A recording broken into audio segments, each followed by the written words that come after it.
26년도 이때부터 이제 문제가 발생을 하기 시작할 겁니다. 안녕하세요, 고종원입니다. 최근에 이런 이야기 정말 많이 듣고 있습니다. 경매 물건이 요즘 많아지고 있잖아요. 물건이 쏟아진다고 얘기하고 있고, 신문이나 기사들 보면 역대 최대 물량이 나온다라는 이야기들 많이 나오고 있는데, 이건 경매로 돈 벌 수 있는 기회가 될 수 있지 않을까요? 이런 질문들 많이 해주세요. 솔직히 말하면 이 말은 틀린 말은 아닙니다. 우리가 사려고 하는 사람 입장에서 물건이 많은 건 기회가 될 수가 있겠죠. 그런데 오늘은 좀 다른 이야기를 한번 해보고 싶어요. 이 물건들, 어떤 물건들이 쏟아지는지를 좀 한번 살펴보고, 25년도가 이제 마무리가 되고 있기 때문에 26년도에는 우리가 어떤 물건을 어떻게 사는 경매를 해야 될지, 이런 부분들 한번 생각을 해보면 좋을 것 같아서 영상을 한번 만들어 봤고, 관련된 생각들도 정리해서 간단하게 이야기해 보도록 하겠습니다. 제가 이야기 하나 해볼게요. 제 주변 사람 이야기인데, 21년도 이제 5년 전이 되겠죠. 26년이 되면 그때 이제 사람들이 집을 많이 사기 시작을 했습니다. 투자자도 아니고 그냥 집이 필요해서 샀던 사람이에요. 큰 욕심을 낸 것도 아니고 전세를 끼고 이자 부담도 그렇게 크지가 않았어요. 이 정도면 버틸 수 있다라고 생각을 했죠. 금리 같은 경우가 이때는 굉장히 저렴했습니다. 뭐 거의 주담대나 신생아 대출 이런 것들을 이용한다라고 하면 뭐 1%대도 대출이 가능했기 때문에 사람들이 부담 없이 집을 샀던 시기였고, 5년 후에 금리가 내려갈 거다라고 이야기도 사람들이 많이 했습니다.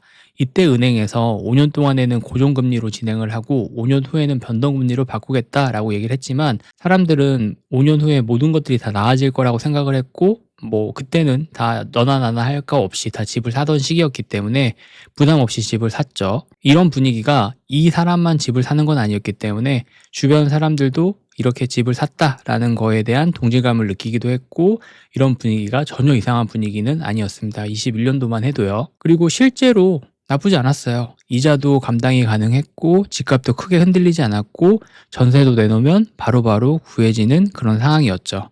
그래서 이제 사람들이 얘기하는 게, 야, 봐라, 아무 문제가 없다. 역시 집은 사서 버티면 무조건 올라간다. 그때 집 사길 잘했다. 이렇게 이야기를 하면서 이제 서로를 위로를 하면서 그런 시기들을 많이 버텼던 것 같습니다. 근데 이제 문제는 시간이 좀 흘렀을 때 조금씩 달라지고 있다라는 걸 사람들이 느끼기 시작을 했어요. 24년도, 25년도 이 시기를 겪으면서 조금 뭔가 이상하다라는 것들을 사람들이 느끼기 시작을 했던 것 같아요. 이제 이자는 내려가지 않죠. 당연히 고정금리이기 때문에. 이자는 변동이 없는데 전세가 예전만큼 막 빠지지가 않는 거예요. 전세를 내가 빼려고 해도 여기에 살겠다고 계약을 갱신하는 사람들이 있고, 그리고 전세 가격 자체가 막 흔들리기 시작을 하는 거죠. 그래서 역전세라는 게 막 터지기 시작을 합니다. 물론 뭐 일부 지역 같은 경우는 전세가 귀해서 매물 자체가 없긴 하지만, 일부 지역에서 역전세가 굉장히 많이 터지기 시작을 했어요.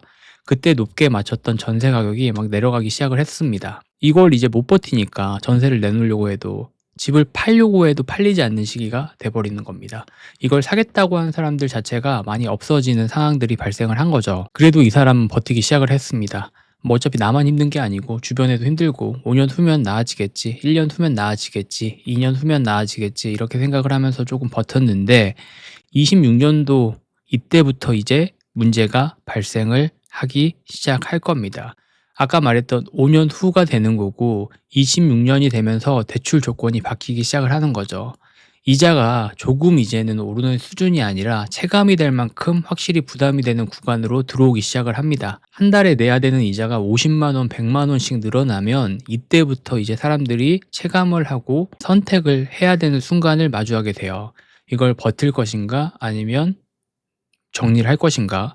근데 정리가 지금 되지 않는 상황이기 때문에 이런 상황들을 계속 끌고 나가게 되는 거죠. 자, 문제는 여기서부터 시작이 돼요. 이거를 버틸 수 있는 사람들이 샀다면 아무 문제가 되지 않습니다.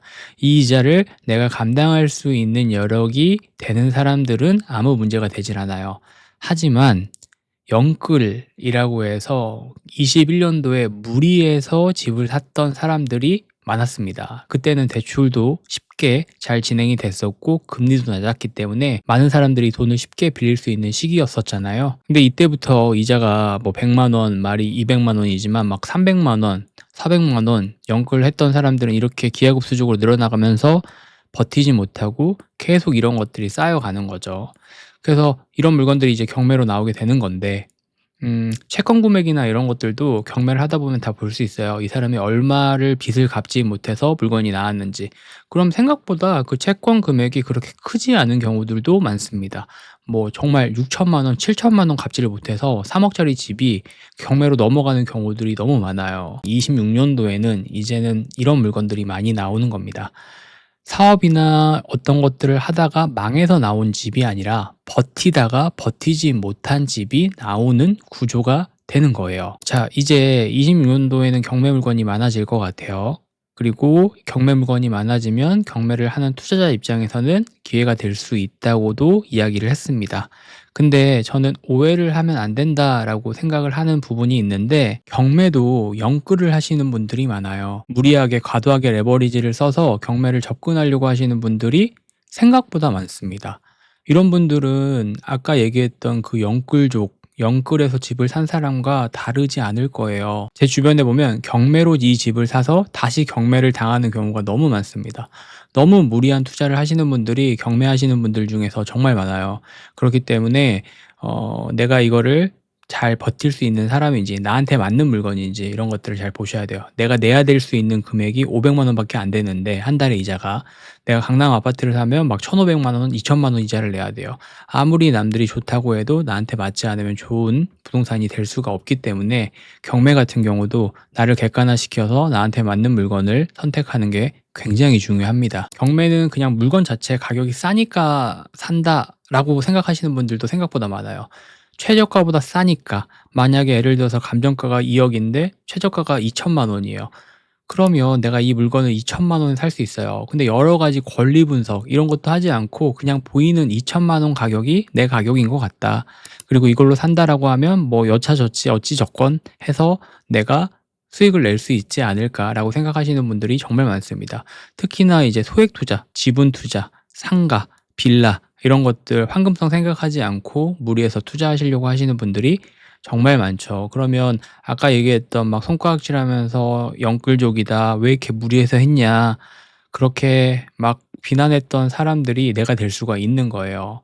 그래서 나를 객관화를 잘 시켜서, 저는 제 주제에 맞춰서 내 주제에 맞게 투자라는 걸 해야 된다고 생각을 해요. 그리고 그 주제를 넓혀 가야 된다고 생각합니다. 주제에 맞게 저는 투자를 해야 된다라는 말이 나쁜 말은 아닌 것 같아요. 그래서 이 부분에 대해서 한번 잘 생각을 해 보시면 좋을 것 같고, 내가 이 물건을 샀을 때 이자를 얼마 내는지, 그리고 내가 이 물건을 선택했을 때 어떤 사람들이 내 물건을 사줄 것 같은지, 그리고 이 지역에는 어떤 사람들이 지금 현재 많이 거주를 하고 있는지, 그리고 임장을 갔을 때 내가 어떤 리스크들을 받고 이 리스크들을 내가 얼마나 감당할 수 있는 사람인지, 이런 것들을 좀 객관화를 시켜서 보면 좋을 것 같고, 이런 것들이 좀 부족하다라고 하면 조금은 쉬운 물건들로 수익이 좀 덜 나더라도 경험을 한번 해보고 이 사이클을 한번 돌려보는 게 좋을 것 같아요. 26년도 경매 같은 경우는 그렇게 진행을 해보시면 좋을 것 같고, 뭐 26년도라고 해서 특별히 달라질 건 없지만 제가 생각했을 때는 26년도에는 정말 경매 물건이 많이 쏟아질 거예요. 21년도, 20년도, 22년도 이때 이제 막 무리해서 샀던 물건들이 막 쏟아지고, 그때 뭐 부동산을 가지고 여러 가지 대출을 일으켰던 사람들의 물건이 막 쏟아지면서 주거용뿐만 아니라 상가, 빌라, 여러 가지 토지 물건들이 많이 쏟아질 겁니다. 그러면 우리는 싸다라는 이유만으로 이 물건을 사는 게 아니라 그중에서 나를 객관화시키고 그중에서 나한테 내 주제에 맞는 물건을 선택을 해서 그 물건으로 돈을 벌면 된다라고 보시면 좋을 것 같아요. 다른 사람들의 시선은 생각할 필요 없습니다. 다른 사람이 좋다, 나쁘다 이런 것들 의식하지 말고 내 상황에 맞는 물건들, 나한테 맞는 물건들로 부자가 되는 게 훨씬 더 중요하지 않을까라고 생각합니다. 그래서 26년도에도 저도 경매를 계속 할 거고, 많은 사람들에게 이야기도 들을 거고, 그리고 영상을 통해서 내용이나 이런 것들도 계속 전달을 해 보려고 노력할 테니까 25년도 마무리 잘 하시고 26년도에는 경매로 부자가 되는 한 해가 됐으면 좋겠습니다. 저 역시도 꾸준히 영상 올려보도록 하겠습니다. 오늘 여기까지 하겠습니다. 감사합니다. 들어가세요.